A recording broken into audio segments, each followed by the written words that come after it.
Chapter 11. Snakes in the Snow. Seated together before the fire in the library, Sierra presided over tea and cinnamon wafers from a tin found in the top of the pantry shelf. In this relaxed atmosphere and at the urging of Gabriel, she recounted specific details of the many strange noises that disturbed her. While relating the tale of being awakened before dawn by a man's voice, Sierra noticed an expression that she identified as disbelief had settled on the man's face. Pausing in her narrative, she gave her attentive listener an inquiring look. "You are thinking it was a dream, a hallucination." "What?" she challenged. "I am thinking that you are a very beautiful woman," he replied, his voice low and seductive. "You say that because you haven't met my sister Bella," Sierra responded. The unexpected words of flattery frustrated the young woman, staining her pale cheeks with a blush of crimson. Exerting effort, she averted her eyes from the intense gaze that was fastened on her face. "Did I tell you she was Miss Charleston and was third runner-up in the Miss West Virginia pageant?" "Don't do that, Sierra," Gabriel chided. "What?" she responded. "Dismiss a sincere compliment by changing the subject. You should learn to accept what is yours by right. You sell yourself short, and I intend to put a stop to that," he said. "Well, it's easy to do when you grow up under a sister who is brilliant and model beautiful to boot," Sierra argued defensively. "This sister, what is she doing with her life now?" Gabriel inquired. "She is married to her college sweetheart and living with their 4 kids in Fayetteville, Georgia," Sierra answered. The words were spoken with a tinge of jealousy that was always present when Sierra thought of her successful siblings' accomplishment as opposed to her own. "Ah," Gabriel nodded solemnly. "They are very happy," Sierra added, "and he is very successful, makes lots of money. He's a flight engineer." "As much as me?" Gabriel teased with a grin that brought out those irresistible dimples. "Well, I don't know how much you make," Sierra admitted, smiling also, "but I don't think so." "And you think this sister Bella," he remarked, as if giving the subject serious consideration, "that this happy married state with her high school boyfriend is your idea of having a happy, successful life?" "Yes," Sierra answered truthfully. "She always succeeds where I fail. I did everything that she did, and I always came in second best. And he, Danny, that is, was her college boyfriend, not high school. And so, I can't keep the interest of my college sweetheart or even a high school one. So I rest my case." "Did you have a high school or college sweetheart that you wanted to keep the interest of?" Gabriel asked. "No to the first and yes to the second. He, the college one, he dumped me for someone else." "I'm sorry about that," Gabriel responded sympathetically, "but not the way you think. I'm sorry that you obviously don't see that this college boyfriend of yours wasn't the right one for you." "And you know that how?" Sierra replied argumentatively. "You are a woman that any man would be proud to have on his arm. If this man didn't know that, then he was a fool, and he didn't deserve you. You deserve the best. He proved he wasn't, so he wasn't right for you." "Simple," Gabriel declared, with a quick, decisive gesture of dismissal of his hand. "And flattery gets you anything, sir. You are so slick," Sierra laughed merrily. She was pleased despite herself at the foolish, light-hearted flirting this wealthy, sophisticated man was engaging in. "When you get to know me better, young woman, you will find out that I never say things that I don't believe in passionately. I don't have time for games. Slick, he mouthed the words as if it was a distasteful sensation in his mouth. I don't think I've ever been described as that before. At least not in the way you imply. What I am not implying but saying is that you are very slick in changing a subject to avoid a direct question. You do it all the time, Sierra insisted. And what question am I avoiding? Gabriel countered. I was telling you about the barking and the noises, and you looked as though you didn't believe me. But when I asked you, you changed the subject, she answered. I do believe you, he stated. Does that satisfy you? Then who is making all the noise in the middle of the night? Mr. Vanderholt? Sierra demanded. Certainly the dogs belong to old Holt, and noises can be accelerated under certain conditions in the mountains. But I promise to look into it since it disturbs you. I intend to have the property looked at as soon as I can get somebody up here. For my own peace of mind, since you are now in residence here, he added. Why do you call Mr. Vanderholt old Holt when he's no older than you? Sierra ventured curiously. You are telling me that I am old, he queried, his dark eyebrows descending into the scowl that Sierra was certain meant to intimidate all of its employees that he was interrogating. No, you are purposely misconstruing what I am saying to avoid my question, she replied firmly. There you are, accusing me again, Miss Colson, Gabriel admonished her.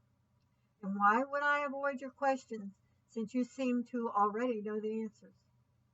I don't know, but you don't seem to want to talk about the man, and he never comes around, not that I want him to. The man is extremely antisocial.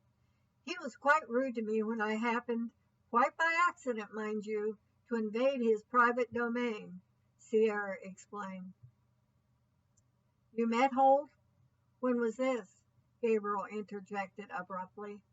Obviously, he was not pleased by the news that there had been a meeting between the new temporary housekeeper and the caretaker of the estate. He didn't tell you? Sierra asked in surprise. Well, let me tell you that he all but threw me off his property, and I didn't even know it was his property. I thought you owned all the land hereabouts. That doesn't sound like Granger. He knew you were here. He was to see to your safety, Gabriel said, ignoring her reference that the handyman claimed to own the land. Well, he acted like he didn't believe me when I told him who I was, and he avoids me like I am the plague, Sierra recounted, remembering how peeved she had been after encountering the man. I can imagine, Gabriel muttered. What did you say? Sierra prompted, unable to hear all but the first few words of the man's mutterings. I said he probably thought you were a visitor. We have both expected a more mature woman to be hired to stay here.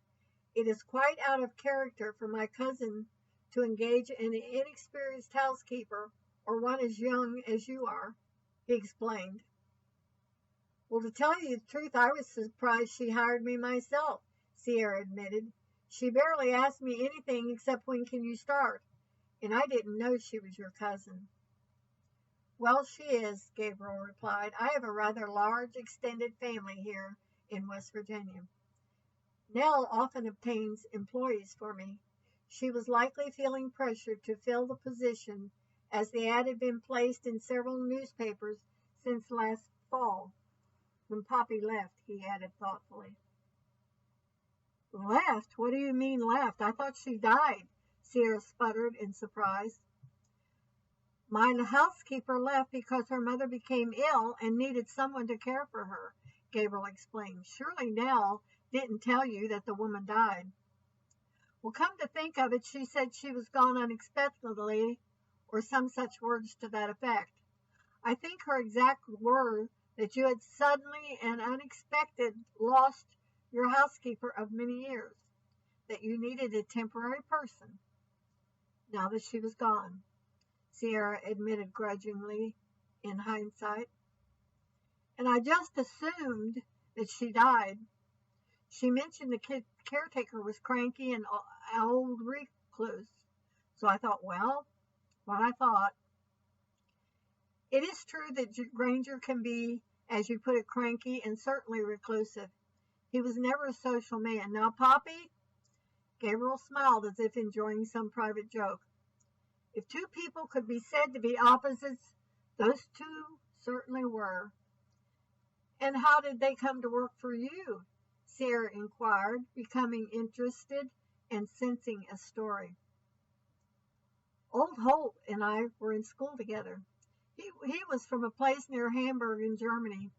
His family had a very successful yarn factory there. They had business dealings on both sides of the wall, which was unusual in those days. The family was scattered in East and West Germany, so I suppose that accounted for it. But I digress, he continued. My parents sent me to an exclusive boarding school in France. It is reputed to be one of the best academic schools in the world. Much overrated, I might add. Holt and I hit it off on the first day. How old were you? Sarah asked. 10, he replied. And you have known him all that time? That's amazing, Sarah beamed enthusiastically. She was quite intrigued with the story. And how did he meet Poppy? Is she American? What difference does it make how they met? Now she's gone, Gabriel answered irritably. So why didn't he go with her? Sarah persisted, unwilling to hear only half the story. I am not privy to the private lives of my employees, Miss Colson, Gabriel replied curtly. You said that they were your friends. Now they are relegated to merely employees, Sarah argued. And your point? Gabriel leveled Sarah with a look that could only have been honed and polished in many a company boardroom. Well, surely they gave you some kind of reason, she replied feebly. I told you Poppy's mother suffered some sort of illness, he restated testily. Granger told me that he was not leaving, so I took it that the matter was settled between them. Poppy and Granger have taken care of this place since it was a rough frame. I don't mind admitting that I miss them both. You act as if Mr. Vanderholt is not just across the lawn, Sierra persisted. She was discovering that there was a mystery surrounding the missing housekeeper, and unwilling to let her curiosity-induced questions concerning the Vanderholt couple go unanswered. I allow him his privacy. Surely that is a concept you can appreciate, Gabriel said, as if patiently tutoring a child. So as his friend, you don't care if he's holed up and lonely, or you just don't want to discuss Mr. Vanderholt with me, Sarah retorted, smarting from the sudden withdrawal of the man. You ask a lot of questions, young woman, that are none of your affair, Gabriel lashed out rudely. It was obvious that the subject of Granger and Poppy Vanderholt seemed to be off limits. However, it was also apparent that there was something odd in the current situation between the two men who formerly were friends. Nevertheless, all of the avoided and unanswered questions only managed to pique Sierra's curiosity more. Despite her employee's penchant to turn rude and aggressive, she didn't want to let the subject drop without finding at least some of their story. At least tell me if Poppy is an American. How much privacy does that violate? She wheedled with what she hoped was her most charming, winsome smile. I love a good love story. Tell me just a little of how she met. She held her fingers a half-inch apart. Just a smidgen. Smidgen, Gabriel laughed. What kind of a word is that? Okay, he capitulated. I can see you will not let it go until I appease your over-dramatized sense of romance. But I warn you, real life doesn't have happy endings like your Jane Austen novels. You noticed I took yours, she asked apologetically. They weren't mine, he replied. Who, your wife? She asked. God, no, he chuckled. I doubt that Ravenna ever willingly read anything other than a fashion magazine in her life. So, Sierra prompted. There were ones that Poppy put there, he muttered dryly. Aha! So tell me about this Jane Austen reading Mrs. Poppy. I like her already, Sierra pleaded. If you insist, Gabriel agreed, grinning as if enjoying Sierra's enthusiasm. I do. Do you have her picture? I've seen her husband, and he is really good looking. Is she too? Of course she was, Sierra rambled on. Are you going to let me speak, or are you going to answer all of your questions by yourself? Gabriel demanded gruffly, but his eyes were laughing with amusement. Speak, Sierra ordered. And you better make this good, she added warningly. Where do I start? Gabriel began solemnly, as if toying with Sierra. Oh, yes, Poppy Clell Vanderholt is an American heiress. She is the daughter of Amos Clell of the Pritchett Co. Clell. Are you kidding? Sierra sighed. Yes, I am. He laughed in delight as his listener's reaction. Poppy Clell was a friend of Ravenna. Neither woman is a Harris that I know of.